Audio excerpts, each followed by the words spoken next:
গোমস্তাপুর উপজেলাবাসী এবং রহনপুর পৌরবাসী সকলকে পবিত্র ঈদ উল আজহার অগ্রিম শুভেচ্ছা জানাচ্ছি। ঈদ মোবারক। আপনারা সকলে অবগত আছেন যে গত সপ্তাহে আমাদের এখানে আইন শৃঙ্খলা মিটিং হয়েছে। ওই মিটিংয়ে আমাদের আসন্ন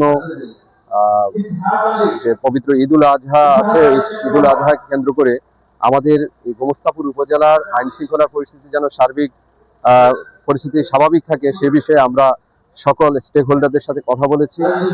পাশাপাশি যে আমাদের মুসলমান ধর্মের যে অন্যতম বৃহৎ একটি উৎসব ঈদ উল আজহা, এবং এই ঈদ উল আজহায় আপনারা জানেন যে আমরা কুরবানির পশু জবাই করি। এই কুরবানির পশুর জবাইয়ের পর যেন আমরা ভালোভাবে চামড়াগুলো সংরক্ষণ করতে পারি। পাশাপাশি যে কুরবানির পশুর রক্ত, তারপর হচ্ছে অন্যান্য যে বর্জ্যগুলো আছে সেগুলো যেন আমরা যথাযথ স্থানে আমরা সেগুলো সংরক্ষণ করতে পারি। বিশেষ করে রাস্তাঘাটে এগুলো না করে আমরা যেন সেগুলোকে একটি নিরাপদ জায়গায় গর্ত করে মাটির নিচে পুঁতে রাখতে পারি, সে বিষয়ে সকলকে নির্দেশনা দেওয়া হয়েছে।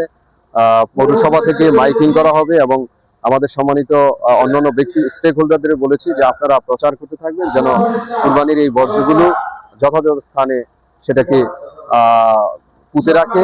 পাশাপাশি সেগুলো পরিষ্কার পরিচ্ছন্ন করার জন্য পৌর প্রশাসক হিসেবে আমি আমাদের যেই যানবাহনগুলো আছে, যে ইনস্ট্রুমেন্টগুলো আছে সেগুলো যেন দ্রুত সরবরাহ করে এবং কাজে লাগাতে পারে সে বিষয়ে আমি নির্দেশনা দিয়েছি।